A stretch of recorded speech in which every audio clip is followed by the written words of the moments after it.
শুরু হলো আজকের দিন। সকাল কারো হয় সূর্য ওঠার আগে, কারো ঘুম বেলা গড়িয়ে ভাঙলেও দিন কিন্তু বসে থাকে না। সকালেই তাই আপনাদের সাথে নিয়ে শুরু করতে চাই একটি চমৎকার দিন। আমরা মনে করি প্রতিটি দিনই সবচেয়ে সেরা, তাই দিনটি আরো সুন্দর হয়ে উঠুক সবার জন্যে। শুভ সকাল, আমন্ত্রণ কেওয়াই স্টিল নিবেদিত সকাল 24-এ। আজ শনিবার 21 বৈশাখ 1431 বঙ্গাব্দ, 4 মে 2024 খ্রিস্টাব্দ। আপনাদের সাথে রয়েছি আমি সারিকা তাবাসুম। দর্শক, শুরুতেই তাপপ্রবাহের প্রভাব নিয়ে আমরা আপনাদের জানাতে চাই। দেশের বিভিন্ন জেলায় স্বস্তির বৃষ্টি হলেও তাপপ্রবাহ এখনও বিদ্যমান। কোথাও কোথাও আবার দেখা মেলেনি বৃষ্টির, যার প্রভাব পড়ছে কৃষি খাতেও।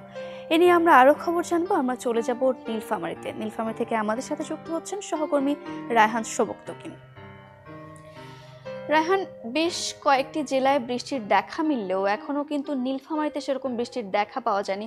সেক্ষেত্রে কৃষি পণ্যের উপর কেমন প্রভাব পড়ছে এবং কোন কোন পণ্যগুলো বেশি ক্ষতিগ্রস্ত হচ্ছে আমাদের জানাবেন।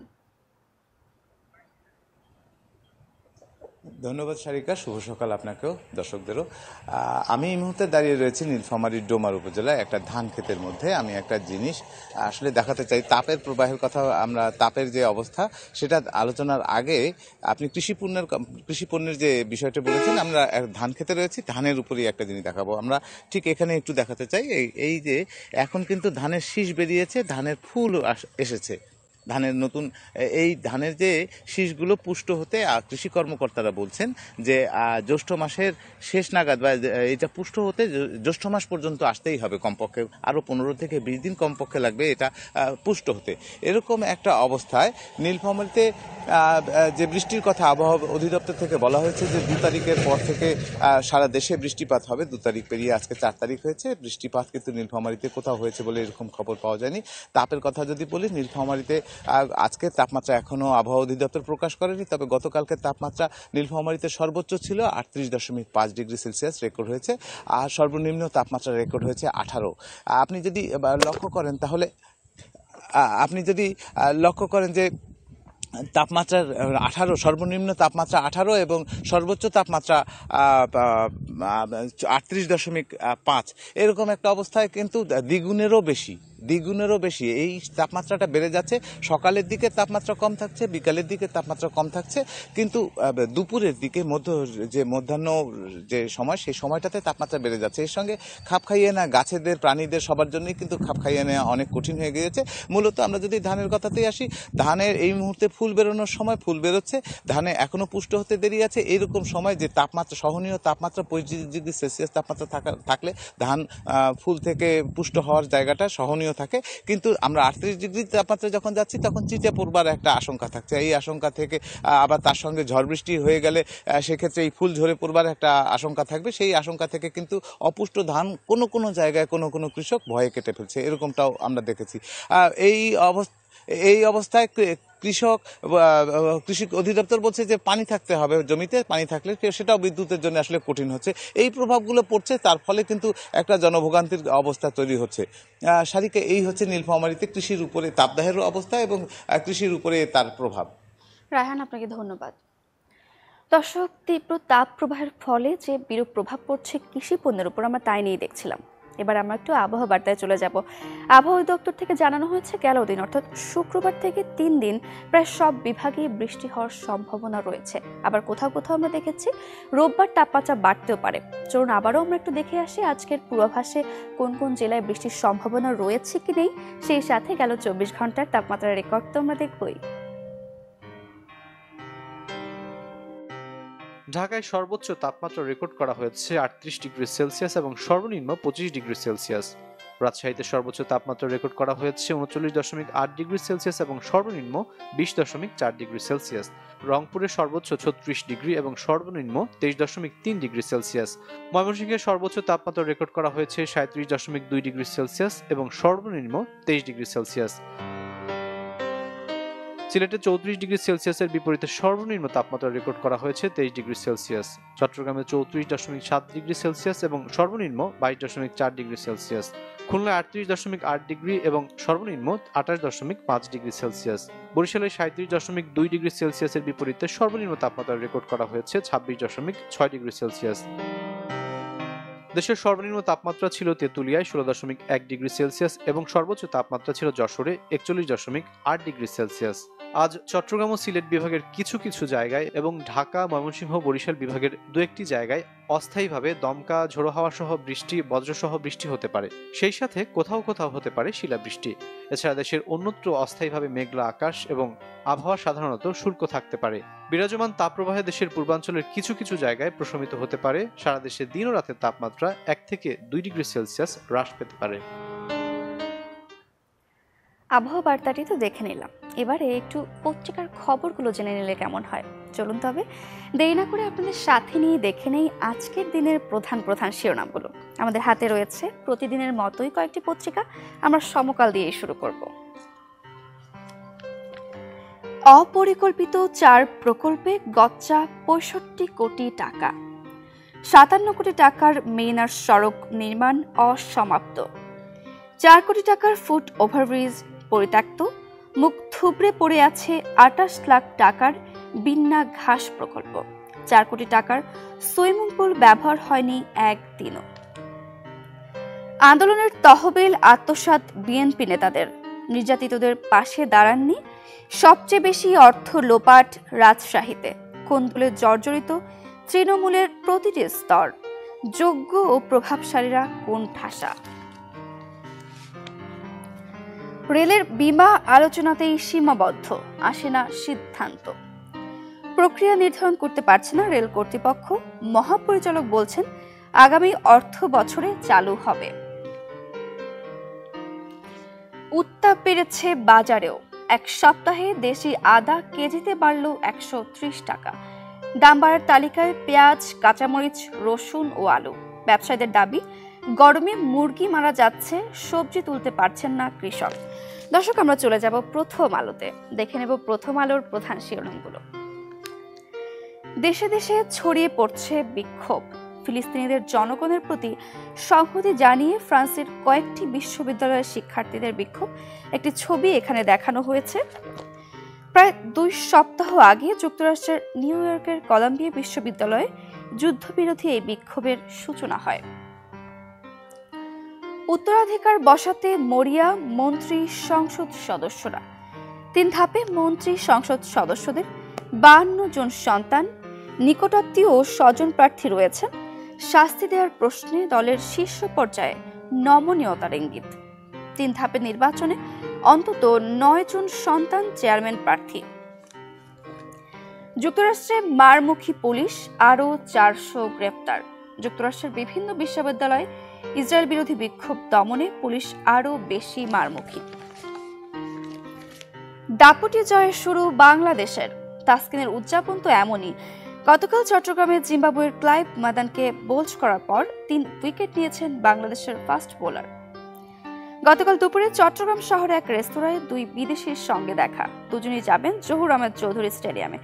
দর্শক, কালকের যে জয় বাংলাদেশের, তাই নিয়ে এখানে শিরোনাম করা হয়েছে।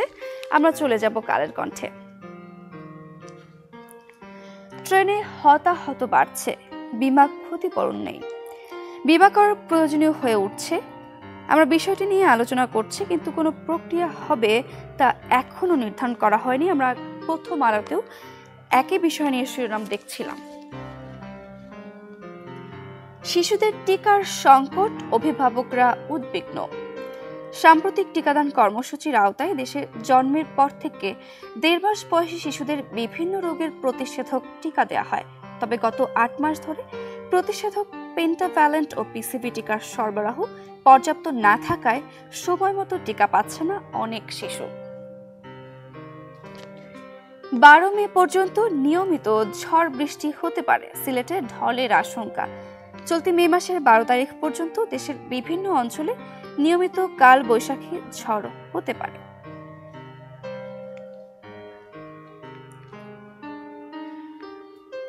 দর্শক, আমরা পড়ছিলাম কালের কণ্ঠে সিলেটে ঢলের আশঙ্কা রয়েছে। আমরা একটু মৌলভীবাজারের খবর নিয়ে আসবো। মৌলভীবাজারে নিয়মিতই হচ্ছে বৃষ্টি, আর এর মাঝেই চলছে ধান কাটা। মৌলভীবাজার থেকে আমাদের সঙ্গে যুক্ত হবেন সহকর্মী আব্দুর রব। রব, ধান কাটা তো শুরু হয়েছে, সেই সাথে বৃষ্টিও হচ্ছে, তো এই নিয়ে কৃষকদের মাঝে কোনো শঙ্কা রয়েছে কিনা? একটা উৎসব মুখর পরিবেশও কিন্তু চলছে সেখানে, এসব নিয়ে আমাদের একটু বিস্তারিত জানাবেন। সারিকা, শুভ সকাল আপনাকে। আসলে হাওরের যে ধান, কৃষকের প্রাণ মূলত। এই যে হাওর থেকে যে ধান তোলা হয়, বোরো ধান, এটা দিয়ে আসলে কৃষক সারা বছরই চলে। এবং হাওরে সাধারণত এক ফসল হিসেবে বোরো ফসলকেই বিবেচনা করা হয়। এবং সারা বছরের যোগান এই বোরো ফসল থেকে মূলত আসে। আর এই অঞ্চলটা হচ্ছে যে সিলেট এবং মৌলভীবাজার, এই অঞ্চলটা হচ্ছে যে আসলে বৃষ্টিপ্রবণ একটি এলাকা। সারা দেশে যখন প্রবল তাপ প্রবাহ এবং দাবদাহ হয়ে পড়ছে দেশ, তখন আসলে এই মৌলভীবাজার অঞ্চলে আসলে প্রায় প্রতিদিন বা একদিন আড়াআড়া বৃষ্টি হচ্ছে। ফলে অনেকটা শীতল এবং তাপমাত্রা অন্যান্য স্থানের তুলনায় অনেক কম।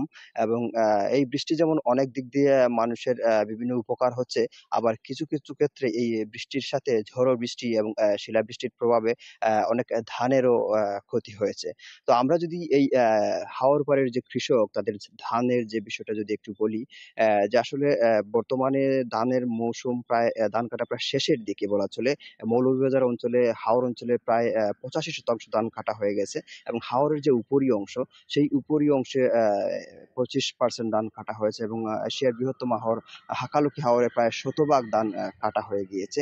তো এই ধান কাটাকে কেন্দ্র করে এবছর বলা যায় যে কৃষকরা এক ধরনের উৎসব করে ধান কেটেছেন, কৃষক পরিবারগুলো। কারণ এবছর ধানের ফলন অনেক বেশি ভালো হয়েছে, যার ফলে তারা কাটতে পেরেছেন।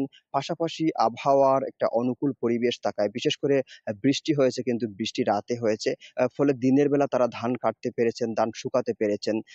ফলে এবছর কৃষকদের অনেকটা আনন্দই বলা চলে এই বোরো মৌসুমে। পাশাপাশি বিভিন্ন স্থানে আসলে অনেকেই বৃষ্টির প্রত্যাশা করেছিলেন, কেউ কেউ প্রার্থনা করেছেন বৃষ্টির জন্য। কিন্তু কৃষকদের সাথে আমরা কথা বলেছি, কৃষকরা আসলে রোদ চেয়েছেন। এবং বাস্তবিক অর্থে হয়তো স্রষ্টাও কৃষকদের পক্ষে ছিলেন, যার ফলে হয়তো বৃষ্টি তেমন সারা দেশে হয় নাই। এবং রোদ থাকার প্রেক্ষিতে কৃষকরা খুব আনন্দ চিত্তে এই বোরো ধান গড়ে তুলতে পেরেছেন। এবং এই বছরটা বলা চলে যে হাওরের জন্য অনেক আনন্দের, কারণ তারা একদিকে ফলন বেশি হয়েছে এবং ভালোভাবে গড়ে ধান তুলতে পেরেছেন। সারিকা। আব্দুর রব, আপনাকে অসংখ্য ধন্যবাদ। দর্শক, আমরা জানছিলাম আবহাওয়া অনুকূলে থাকায় মৌলভীবাজারে বোরো ধানের বাম্পার ফলন হয়েছে, আর তাই কৃষকরা খুব উৎসব মুখর পরিবেশে সময় কাটাচ্ছে। দর্শক, আমরা কালের কণ্ঠ পড়ছিলাম, চলে যাব আমরা পরবর্তী পত্রিকায়।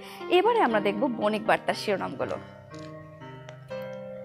বিদ্যুতে ভর্তুকির 81% ক্যাপাসিটি চার্জ। উৎপাদন খরচের চেয়ে কম মূল্যে বিদ্যুৎ বিক্রি করায় প্রতি বছর বিপুল পরিমাণ আর্থিক ঘাটতিতে পড়তে হচ্ছে বাংলাদেশ বিদ্যুৎ উন্নয়ন বোর্ডকে। এই ঘাটতি মেটাতে সংস্থাটিকে প্রতি বছর ভর্তুকি হিসেবে বড় অঙ্কের অর্থ দিচ্ছে সরকার। ইসরায়েলের সঙ্গে বাণিজ্য স্থগিত করল তুরস্ক। ইসরায়েলের সঙ্গে সব ধরনের বাণিজ্য স্থগিত করেছে তুরস্ক। কারণ হিসেবে দেশটি বলছে, ইসরায়েলি হামলার কারণে গাজায় ভয়াবহ মানবিক বিপর্যয় ঘটেছে। গণমাধ্যমের স্বাধীনতার সূচকে আরো 2 ধাপ পেছালো বাংলাদেশ। সংবাদ মাধ্যমের স্বাধীনতার সূচকে বাংলাদেশের অবস্থান আরো 2 ধাপ পিছিয়েছে। দর্শক, সব শেষে আমরা দৈনিক ইত্তেফাকের শিরোনামগুলো দেখে নেব। আউটডোরে 10 টাকার টিকিট কেটে ডাক্তার দেখালেন প্রধানমন্ত্রী শেখ হাসিনা। রাজধানীর শেরেবাংলা নগরে জাতীয় চক্ষু বিজ্ঞান ইনস্টিটিউট ও হাসপাতালে চোখের চিকিৎসা নিয়েছেন। তিনি গতকাল শুক্রবার সকালে এনআইও হাসপাতালে যান এবং সাধারণ রোগীর মতো বহির্বিভাগে দাঁড়িয়ে 10 টাকার টিকিট ক্রয় করেন। ভুল সিগন্যালে বারবার ঘটছে রেল দুর্ঘটনা। পর্যাপ্ত জনবলের অভাবকেই দোষ দেয় রেল অধিদপ্তর। পশ্চিমাঞ্চলের চেয়ে পূর্বাঞ্চলে দুর্ঘটনা বেশি। এসএসসির ফল প্রকাশ 12 মে। চলতি বছরে এসএসসি ও সমমান পরীক্ষার ফলাফল আগামী 12 মে প্রকাশিত হবে। দর্শক, এই ছিল আজকের দিনের প্রধান শিরোনামগুলো। এবারের সময় হলো কেওয়াই স্টিল নিবেদিত সকাল 24-এর ছোট্ট একটা বিরতির। ফিরছি আরও আয়োজন নিয়ে, আমাদের সঙ্গেই থাকুন।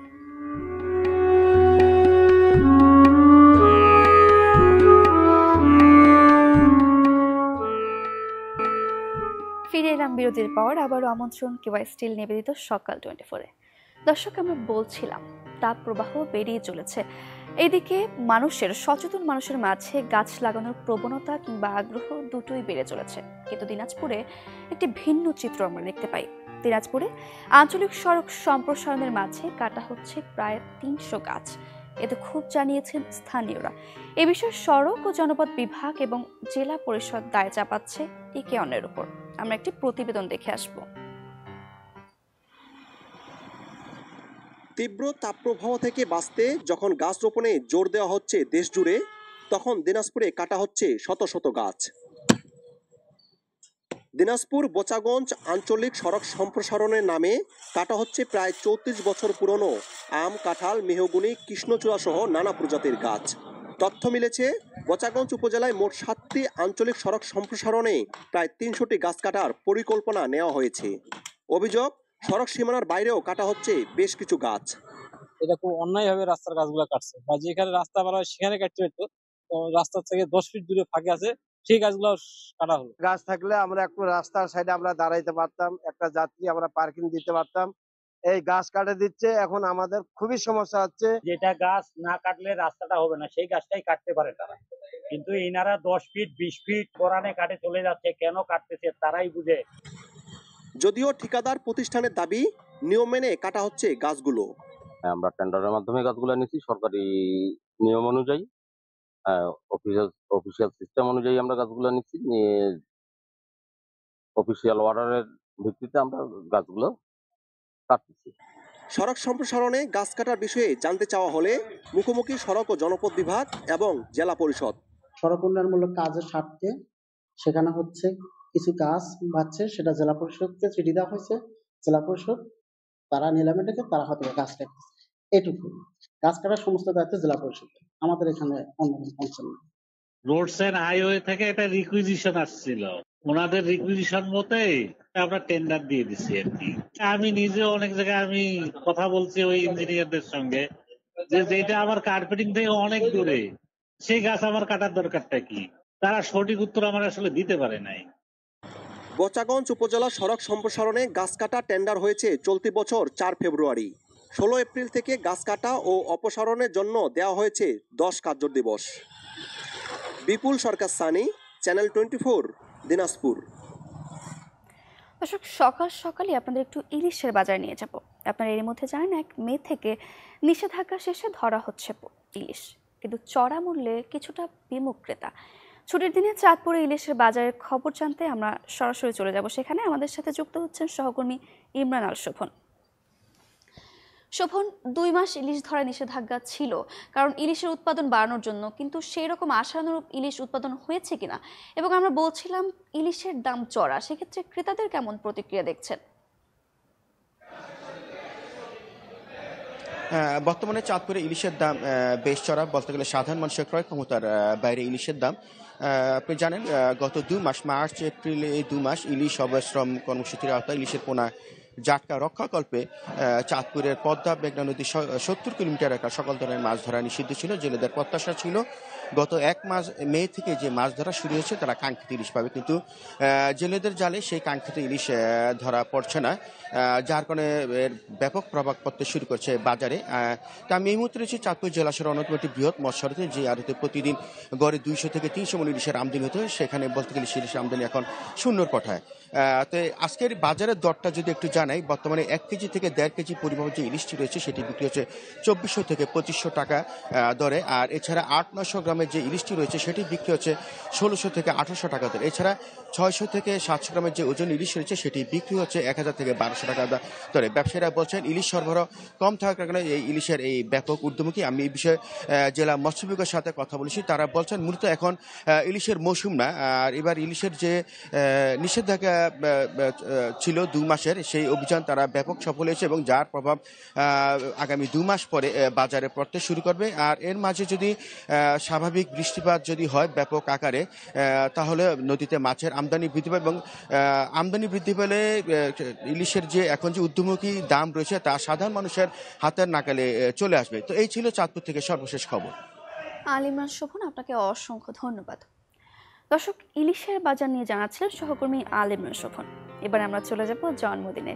আর 4 মে জানবো এই দিনটিতে কোন কোন বিশিষ্ট ব্যক্তি জন্ম নিয়েছেন, তাদের শুভেচ্ছা তো জানাবই, সেই সাথে তাদের কয়েকটি বিখ্যাত কাজ নিয়েও আমরা এক ঝলকে জেনে নেব। 1825 সালের এই দিনে জন্মগ্রহণ করেন জীববিজ্ঞানী, শিক্ষক এবং অজ্ঞেয়বাদ দর্শনের অন্যতম প্রবক্তা টমাস হেনরি হাক্সলি এফআরসি। তিনি ছিলেন চার্লস ডারউইনের বিবর্তনবাদের অন্যতম সমর্থক। প্রাণীবিদ্যা ও জীবাশ্ম বিজ্ঞানের উপর হাক্সলির মৌলিক গবেষণা ছিল তার। এছাড়া তিনি ডারউইনের তত্ত্বের অনেকাংশের সমালোচনা করেন এবং এর একাধিক সমস্যা তুলে ধরেন। 1849 সালের এই দিনে জন্মগ্রহণ করেন বাঙালি নাট্যকার, সঙ্গীত স্রষ্টা, সম্পাদক ও চিত্রশিল্পী জ্যোতিরিন্দ্রনাথ ঠাকুর। স্বকীয় প্রতিভা ছাড়াও অন্যান্য প্রতিবন্ধের খুঁজে বের করার বিরল ক্ষমতা ছিল তার মধ্যে। তিনি তার ছোট ভাই রবীন্দ্রনাথ ঠাকুরের প্রতিভার বিকাশে বিশেষ ভূমিকা পালন করেছিলেন। জ্যোতিরিন্দ্রনাথের ঐতিহাসিক নাটকগুলো হল পুরবিক্রম, সরোজিনী, অশ্রুমতী, স্বপ্নময়ী।